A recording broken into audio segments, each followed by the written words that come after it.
Hello friends, আমি অচিন্ত। আমি চলেছি নতুন ইউটিউব চ্যানেল ইউটিউব সাইড কিচেনে। আমরা স্যার নতুন রেসিপি শেয়ার করবো, সেটা হচ্ছে মটন কারি বানিয়ে দেখাবো।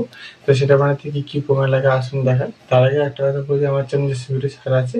আপনার যদি ভালো লেগে থাকে অবশ্যই লাইক কমেন্ট শেয়ার করবেন, বেশি বেশি করে শেয়ার করবেন। যদি আমার চ্যানেলে নতুন হয়ে থাকেন তাহলে প্লিজ সাবস্ক্রাইব করে দেবেন, নিচের বেল নোটিফিকেশনটা অলে করে দেবেন যাতে আমার ভিডিও আপনার কাছে আগে পৌঁছায়। তাই জন্য মটন কারি বা মটনের ঝোল বানাতে কি উপকরণ লাগে আসুন দেখাই।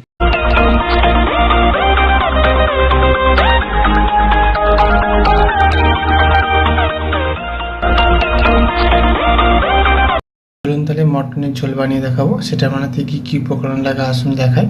তার আগে একটা কথা বলে দিই, ভিডিওটা প্রথম থেকে শেষ অবধি দেখার অনুরোধ রইল। তার জন্য রেসিপিটা শুরু করি। এখানে আমি কিছুটা পরিমাণ মটন ভালো করে কেটে ধুয়ে নিয়েছি। তার জন্য রেসিপিটা শুরু করি। গ্যাসটা জেলে কড়াটা বসিয়ে দিয়েছি, কড়াটা গরম হয়ে গেছে, এর মধ্যে তেল দিয়ে দেবো। মটনটার মধ্যে আমি তেল দেবো অল্প সামান্য, লবণ দিয়ে দেবো, ভালো করে ম্যারিনেশন করে নেবো। তেলটা গরম হয়েছে, আলুগুলো ভেজে নেবো। আলুগুলোকে ভালো করে ভেজে নেবো।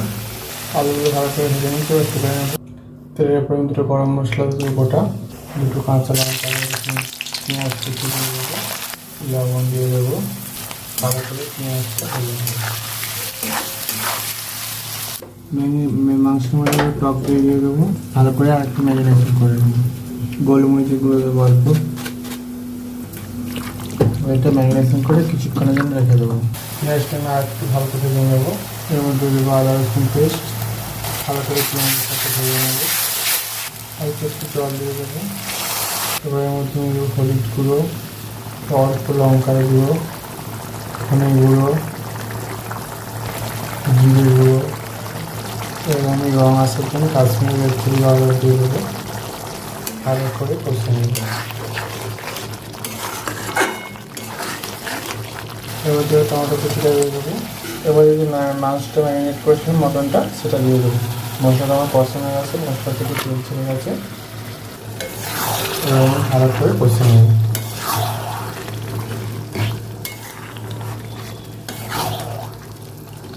এবার আমি মিডিয়াম আছে, এটা আমি কষতে থাকবো। আমি অনেকটা কষিয়ে নিয়েছি। এর মধ্যে আমি আলুগুলো দিয়ে আলুগুলো ভালো করে কষে নেবো, আলুটা আর মাংসটা। এর মধ্যে জল দেবো, তখন কষানো হয়ে গেছে, মাংসটা কখন দেখতে লাগছে এর মধ্যে জল দিয়ে দেবো। এখানে আমি জল দিতেছি, এটা আমি ভালো করে সেদ্ধ করে নেবো। মটনটা ভালো করে সেদ্ধ হয়ে গেছে, এটা আমার হয়ে গেছে মটন কারি রেসিপিটা। এটা আমি নামিয়ে নেবো। দেখুন আমার মটনের ঝোল রেসিপিটা হয়ে গেছে। এই রেসিপিটা যদি আমাদের ভালো লেগে থাকে অবশ্যই লাইক কমেন্ট শেয়ার করবেন, বিশেষ করে শেয়ার করবেন, আর প্লিজ সাবস্ক্রাইব করে আমাদের পাশে থাকবেন। চলুন তাহলে দেখা হচ্ছে নেক্সট ভিডিওতে। এরকম নতুন নতুন ভিডিও পাওয়ার জন্য আমার চ্যানেলটাকে অবশ্যই সাবস্ক্রাইব করে আমাদের পাশে থাকবেন। তা চলুন দেখা হচ্ছে নেক্সট ভিডিওতে। আর আপনারা বাড়িতে একটু ট্রাই করে দেখুন, আশা করি খুব ভালো লাগবে। তা চলুন দেখা হচ্ছে নেক্সট ভিডিও।